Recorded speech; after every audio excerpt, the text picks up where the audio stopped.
হয়, মোৰ নাম শাহিদুল ইছলাম, মুখ্য সাংগঠনিক সম্পাদক আমচুৰ চেন্ট্ৰেল কমিটি।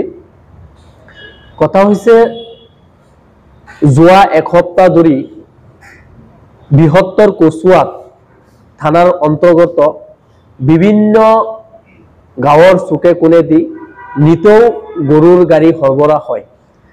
আমি জনামতে এই গৰুসমূহ কাৰ্বি আংলং হৈ মেঘালয় উঠে, মেঘালয়ৰ পিছত বাংলাদেশ যায়। যি সময়ত মুখ্যমন্ত্ৰী ডাঙৰীয়া ডাঙৰ কেবিনেটত সিদ্ধান্ত লৈছে উচ্চ স্তৰে যে ৰাজহুৱা স্থানত গো ভক্ষণ আৰু হোটেল ৰেষ্টুৰাঁত নিষিদ্ধ বুলি কেবিনেটত সিদ্ধান্ত লৈছে। যে মুখ্যমন্ত্ৰী ডাঙৰীয়াক আমি সঁহাৰি জনাইছো আৰু সমৰ্থনো জনাইছো যে আমি ৰাজহুৱা স্থানত এইবোৰ নকৰো। আৰু এই মুখ্যমন্ত্ৰীৰ ৰাজ্যতে নিতৌ অসমৰ চুকে কোণে গৰু সিন্ডিকেট চলি থাকে। যোৱাকালি কচুৱা থানাৰ নিলগতে বগৰীতলা বজাৰত গয়া ৰাইজে গৰুৰ গাড়ী আবদ্ধ কৰিছে আৰু এই গৰুৰ কোনো ধৰণৰ নথি পত্ৰ নাই বুলি প্ৰশাসনক জনাইছে আৰু প্ৰশাসনে সেইমতে এই গৰুৰ গাড়ীটো থানালৈ লৈ গ'ল। কিন্তু আজি 24 ঘণ্টা পাৰ হৈ গৈছে যে অসম প্ৰশাসনে এতিয়ালৈকে কোনো ধৰণৰ পৰীক্ষা কৰা নাই আৰু গৰুৰ গাড়ী এতিয়ালৈকে থানতেই ৰাখি থৈছে বুলি আমি জানিব পাৰিছো। গতিকে মই অসম চৰকাৰ আৰু অসম প্ৰশাসনক মই বিনম্ৰভাৱে অনুৰোধ জনাওঁ যে আমি আমচুৰ ফালৰ পৰা যে চৰকাৰক আহ্বান জনাইছো যে গৰুৰ সিন্ডিকেট অসমত বন্ধ হ'ব লাগে। যেনেকৈ গো ভক্ষণ আৰু ৰেষ্টুৰাঁ আৰু হোটেলত যিটো নিষিদ্ধ কৰিছে সেইমতে গৰু সিন্ডিকেটটো নিষিদ্ধ হ'ব লাগে বুলি আমি এটা আমচুৰ ফালৰ পৰা দাবী জনাইছো। গতিকে চাওক, এটা পৰিতাপৰ বিষয়, আমি যোৱা দেওবাৰে কচুৱা থানাতে 108টা গৰু কোনো এৰি দিছে। কালপিট কেতিয়া কৰায়ত্ব কৰিছে, এইটো কাৰ স্বত্বচায়ত কৰিছে, এইটো আমি এটা উচ্চস্তৰীয় তদন্ত দিছিলো। কিন্তু সেই তদন্ত নকৰি আকৌ পুনৰাই গৰুৰ সিন্ডিকেট কচুৱাৰ আহে পাহে দি কামপুৰ গোটেই নগাঁও জিলাৰ চুকে কোণে গৰুৰ সিন্ডিকেট চলি আছে। আৰু গৰুৰ সিন্ডিকেটটোৰ লগত কোন কোন জড়িত আছে আমি আমচুৰ ফালৰ পৰা এটা তদন্ত দিছিলো।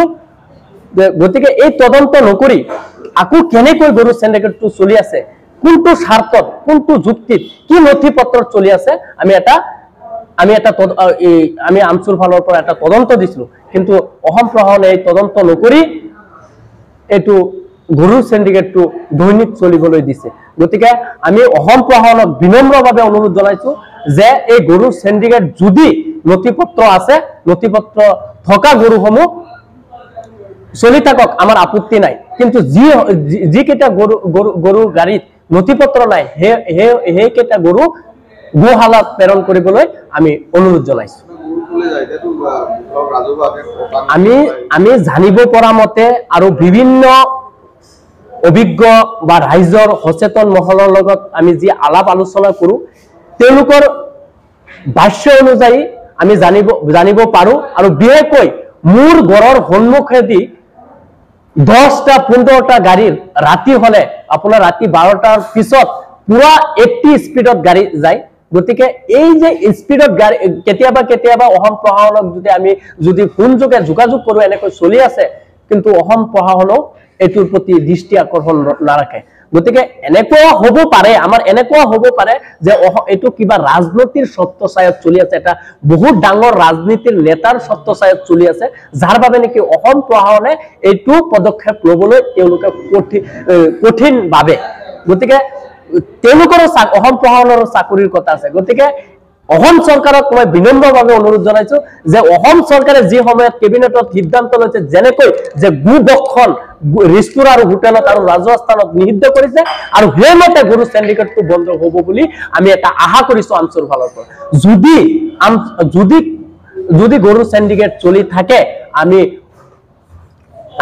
সংখ্যালঘু ৰাইজ একত্ৰিত হৈ আমচুৰ নেতৃত্বত জঙ্গী আন্দোলন হ'ব বুলি আমি ঘোষণা কৰিছো যদি পৰৱৰ্তী সময়ত যদি গৰু সিন্ডিকেট চলি থাকে গৰু সিন্ডিকেট চলিব পাৰে যি কেইটা নথিপত্ৰ আছে এটা ডিস্ট্ৰিক্টৰ পৰা আন এখন ডিস্ট্ৰিক্টত যাব পাৰে আৰু যিসমূহ নথিপত্ৰ বিহীন গৰু চলাচল কৰে সেইসমূহ গৰু কেতিয়াও চলিবলৈ আমি নিদিওঁ